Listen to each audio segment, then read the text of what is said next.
our illustrious development partners, chiefs and elders of our dear Mama Liberia, special invitees, members of the press, distinguished ladies and gentlemen, it is my distinguished honor to invite to this podium Liberia's first female Vice President and Liberia's first female President of the Liberian Senate, Chief Dr. Joanna Taylor, for a special statement.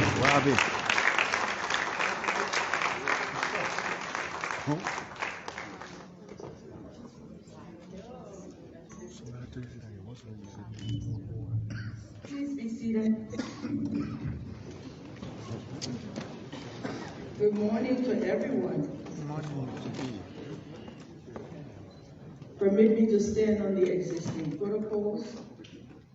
A special mention to the members of the National Legislature, the able Minister of Education, our development partners, our fathers, and members of the men, all other protocols of the world. This morning, I want to begin with a short quote from Nelson Mandela, I think that was raised earlier. The truth is that education is the only tool to ensure development for any nation. There is no other way. The Minister of Education has adequately spoken about the issues that we have on hand. And I would just like to say a few things in addition to what he has said. You know, the circle of education involves the child, the parents of the community at one level, the educational systems, government, our partners, and then that circle goes back to the child. As I listen to our testimonies from two of our young people, my mind went a little bit back to when I entered school and graduated in 1980, thinking about the challenges that I faced. Maybe those challenges were not the same as the young people face today, but the truth is that every generation will face its own challenges, because every season comes with its own difficulties.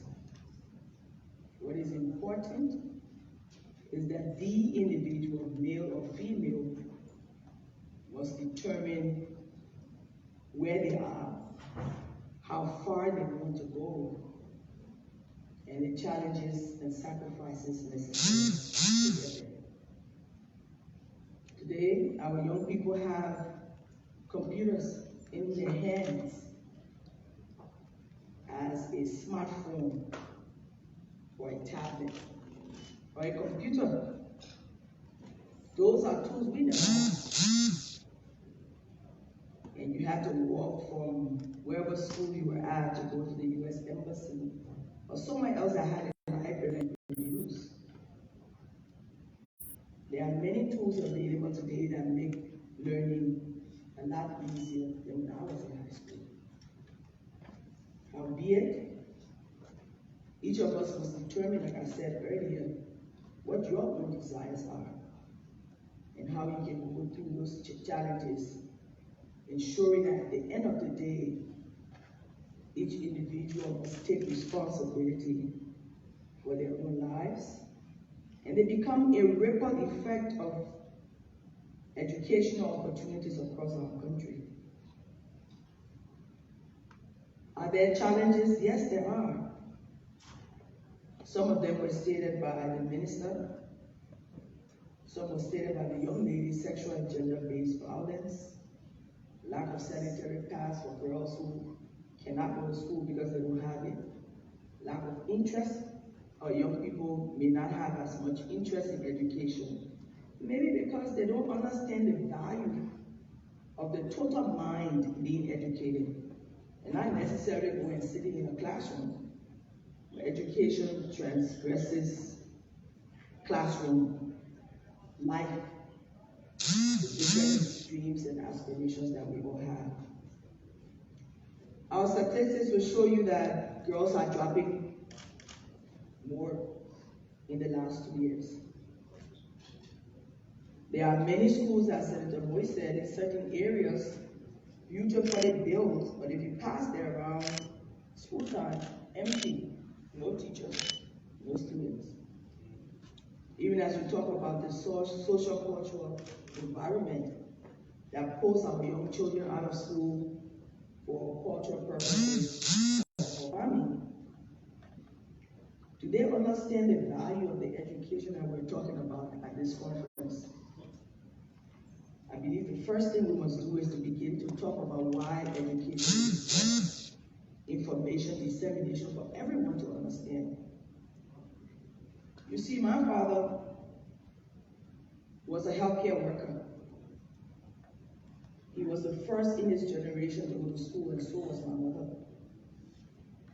And where he had reached, he realized if he had not gotten an education, it would have probably been 2 generations back.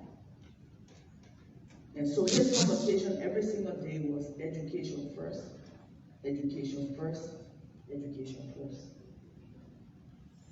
Each circle needs to understand this message so that a mother will not take her children and send them to the sandy bush, or a father take a son that is the strength of the family to go and be a part of a crew for a farm.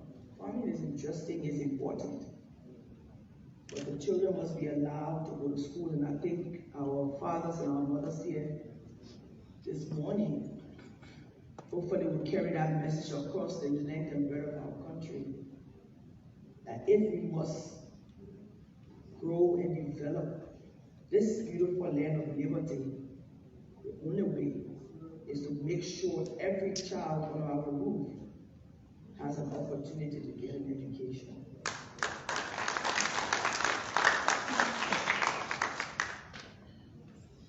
On the other side, government must make sure that our programs address the gaps. This is government's responsibility. I understand, and I may be mistaken, but I believe the budget for education for 2023 has decreased, and that we'll see a smaller number in 2023 if something is not done to ensure that the educational sector gets what it needs. Many years ago, President William R. Tolbert proffered a bill in the national legislature that called for 25% of the national budget. This is almost 40 years ago. Today, we can't even make 15%. And I want to add my voice to that of the Minister of Education, that there is nothing more important than a child being educated. I believe it's the fact that I had a decent education that I can even stand on this platform and call myself the first female vice president of the Republic.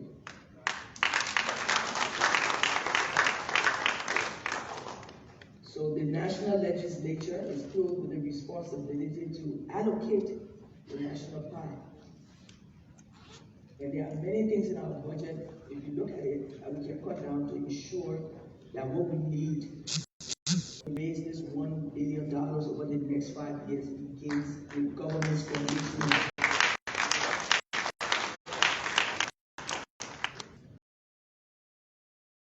We can't ask our partners, UNICEF and all of the other partners that have engaged Liberia over the years to raise $1 billion if our government is not going to even raise 60% of that. It doesn't show any kind of priority. And I show Honorable Moy, who is chair of the Education Committee and a long-standing member of the Ways, Means and Finance Committee, has an idea of what I'm talking about. If we provide what is needed at the Ministry of Education to do their work, all of us benefit. If it means we stop the travel and we start buying cars and we start buying the other things, then this is what must happen. And I want to charge him to lead this charge for 2023, that a minimum amount of 20% of our national budget will go to education, because it is our.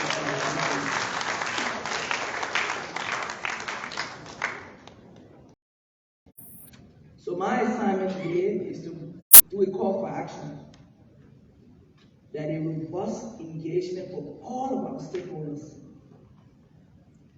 come together, draw up a plan, as the Minister of Education has already put together, and make a determination that will allow the Minister of Education to lead by the plans they have put in place. So in 5 years, we have no excuse. If something has gone wrong, then we know where the blame is. The next call for action is a donor conference to ensure the $1 billion that we need over the next 5 years is put on the table, so that the work that is necessary for the upliftment of the lives of this current generation is secured. A nation whose generation in the 50s and above are better off than the ones behind have a very serious problem. If we do not fill this gap, I don't know how far Liberia can go. So I'm out voice to the Minister's voice for a serious donor conference at the beginning of next year, to ensure, first of all, that the government, through the legislature, that is the agency clothed with appropriating funds, raise the 20%, and then our partners can join us to make sure that the rest is done. To our fathers and our mothers in the house, we need all hands on deck. Because if there are empty schools across our country, I know there are many in Bonn, and I know there are many in many other places. Then we need, from the children to the parents, to the community, to the educational sector, to government and to our partners, to work to change the trajectory of our educational sector. We have no more time left. The time definitely, as the minister said, is now. And so on behalf of His Excellency President George Malawiya and the government of the Republic of Liberia and our agencies of government, I am honored to call this 2-day consultative conference on the educational sector opened. We hope at the end of this 2-day program, we will have a plan of action that will assist us change the trajectory of the educational system of our country. If you go to Sierra Leone, they are far ahead. Forget Ghana, they are in the 22nd century already. And we are way behind. A country that was the first African Democratic Republic on the continent has now fallen almost to last place. I pray that our commitment to this particular thing that affects everything else will take center stage. Education first, education first, education first. Thank you.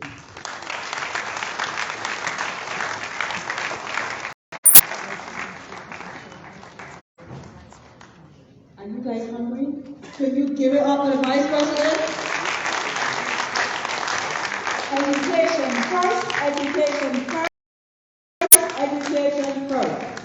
Minister, I keep telling you, the future is female, we're coming. Education first, education first, education first. Thank you, Madam Vice President. Thank you so very much for that dynamic statement and action call to all of us to ensure that we are an educated populace. Thank you very much.